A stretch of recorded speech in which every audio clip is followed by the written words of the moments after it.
So a few weeks ago we looked at the Omega Aqua Terra, one of Omega's more, I'll call it iconic watches in their range, and with heritage that goes back to the 1948 model, the original Seamaster. Well, today I'm wearing the reference piece, which is the 39mm quartz version, one that you know very well. And what I'm going to do today is finalise what is the right size for me, the 41mm or the 38mm.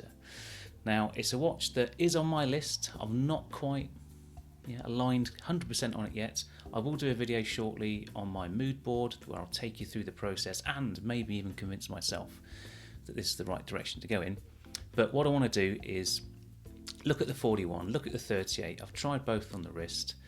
I've also tried on the new 38, the shades versions. They are a little bit different. So let's get into it. I'm Andy and welcome to the English Watch.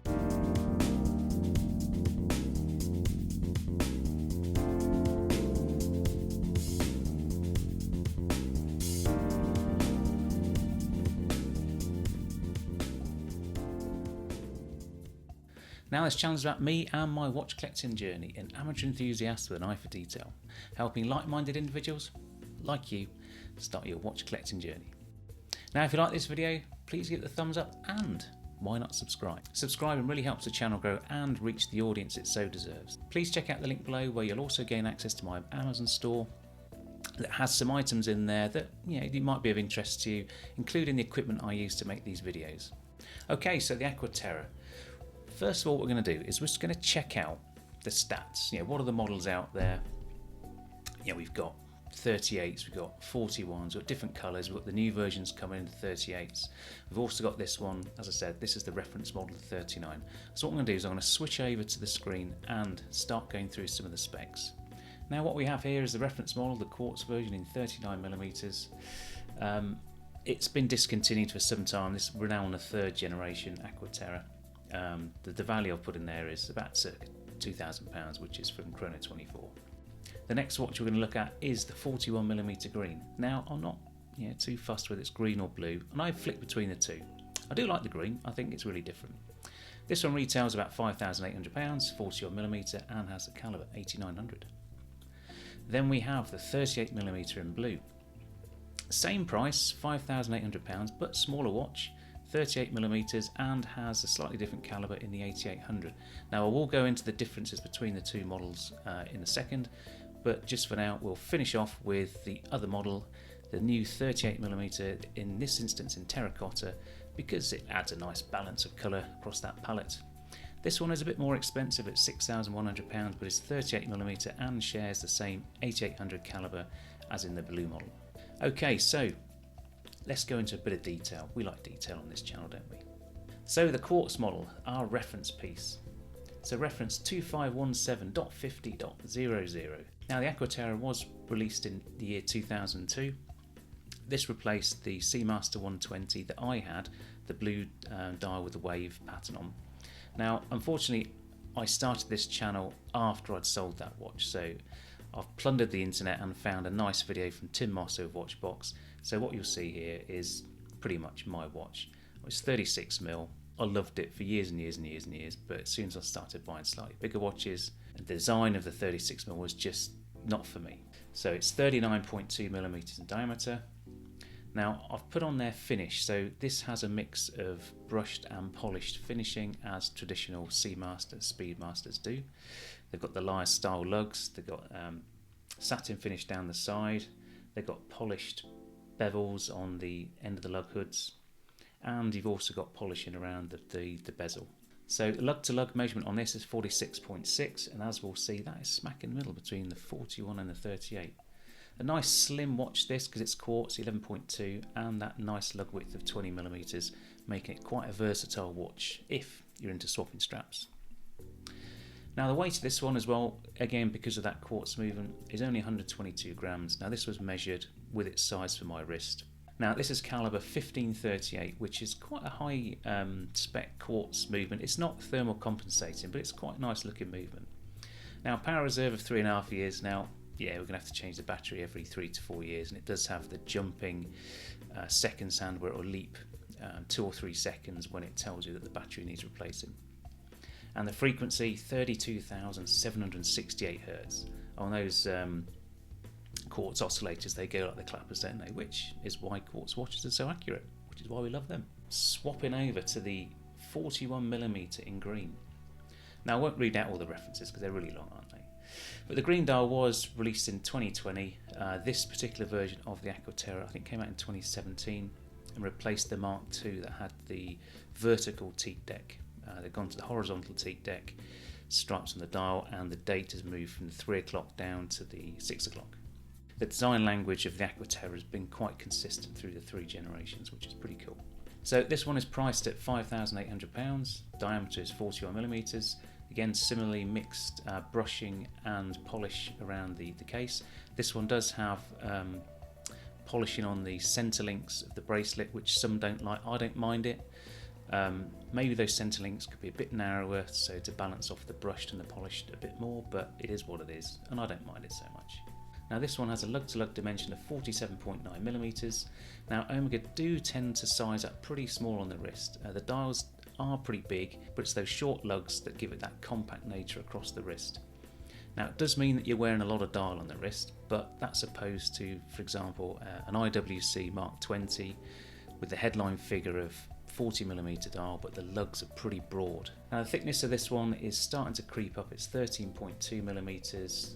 Still got 20mm lug width, and this is the heaviest watch at 151 grams. Now this one does use the Omega caliber 8900, which is the master coaxial barometer. It's the same movement that's in my Planet Ocean, 43.5mm. It's a self-winding movement, only got 60 hours of power reserve. More modern watches are now going towards 70. Now because it's a coaxial movement, it does have a bit of an oddball 3.5 Hz frequency. So that's 25,200 vibrations per hour. Now one of the benefits and the potential downsides of this caliber 8900 is that it's got the jump in hour hand, which means you can move the hour hand independently. So if you're moving between time zones, or if the clocks have gone forwards or backwards. And you can also set the date using this. It's a bit of a pain if the date's gone a number of days over, but nonetheless it is a feature of the watch that is the same actually on this quartz version also. Now some have commented that that is a reliability issue on this particular caliber, and I have to say on my Planet Ocean I did experience the jump in hour hand not working, so it did go back in for warranty for that instance. Now how prevalent that is I'm not too sure. So when we go on to the next watch, the 38mm, we'll talk about the caliber later, but it's not the same. Now Omega did release these watches back in 2017, but the dials have been updated over that time. So I think this one's nominally about 2020 its release. Now interestingly, this one is also priced at £5,800, as is the 41. Now you can argue whether the extra few milligrams of steel make that much difference. There's probably an argument in terms of the caliber. So this is a 38mm diameter dial. Again, mixed brushing and polishing as with the 41mm. Lug to lug, slightly small at 45mm. Thickness about a millimetre down on the 41 at 12.2mm, down to the thinner caliber that it uses. Lug width slightly smaller, 90mm, which means the bracelet is slightly smaller as well. It doesn't taper any more than the 41, but it starts small and it finishes smaller, which is quite nice. Now the caliber 8800, this is where it gets a little bit controversial for me. This is the same caliber that's in the Seamaster 300 Diver Professional, and that watch is £500 to £600 cheaper than the Aqua Terra. Now it's a 300-metre dive watch, it's got a movable bezel, it's got a more upscale bracelet with on-the-fly adjustment. I do wonder why this watch, the 38mm, is the same price as the 41, when in the same caliber in the Diver 300 Professional is much cheaper. I don't understand that. Anyway, it doesn't matter because whatever I do here, I'm getting a discount. So moving on to the final watch, which is last year's release, which is the 38mm in terracotta. So if you look back at my previous video, you'll see how these have changed since they launched 12 months ago, adding the little date window down there at 6 o'clock. Who knows why? We'll all have our suspicions, won't we? Controversially, this watch is priced higher than the other versions. So the regular 38mm is 5,800. these new versions are retailing at 6,100. Now there's potentially a few reasons for that. The first reason is the case finishing itself. So this case is highly polished. That surprised me. It does make the watch feel very different to the other versions, where regular 38 is more formal. It'd be ideal for the office, for everyday wear. But I think this newer version is much more of a jewellery piece. It's very shiny. You have to be prepared for that. So looking at the dials, these funky dials, they look great, but when you get the watch on your wrist, it doesn't half shine. Now the other thing about this watch is it's got a new style bracelet, so it's got a slightly more, I'll call it a bullet style bracelet, which is a bit more traditional Omega bracelet, similar in design to the quartz version that I'm wearing. Again, it's quite shiny. Now only the centre links are polished, but because they've got quite a radius on them, they do catch the light quite a lot. Now this watch is very similar in size to the 38, but lug to lug about 45mm, thickness 12.3, lug width 19. The weight's again very similar. Now again, this one's got caliber 8800 in it. All the same arguments for the other 38mm apply here. In fact, more so because of the extra value that Omega are charging for this one. So 38 versus 41. What does it look like? The lug to lug of the 41 is 47.5, which we've already established is pretty compact. If we then overlay the 38mm with its 46mm lug to lug, it doesn't actually look that different, does it? When you wear the watch, the 41 does feel big when I look at it from my perspective. When you wear the 38mm, you think, oh, does it feel a little bit too small? Actually, the 38 looks pretty good, and I think on balance the 41, on my wrist anyway, is slightly too big. And again, you can see diameter wise, the green dial is quite a bit bigger than that blue dial, isn't it? So it does occupy quite a bit of wrist real estate. So those are the facts, but what does it really mean? What it really means is that you can try watches on forever and a day, can't you? Keep going down the jewellers, try this one, try that one. And sometimes it's down to the dial colours. I mean, I really do like the green on the 41. It's a shame they don't do that one on the 38. But on balance, I think the 38 is the better watch for me.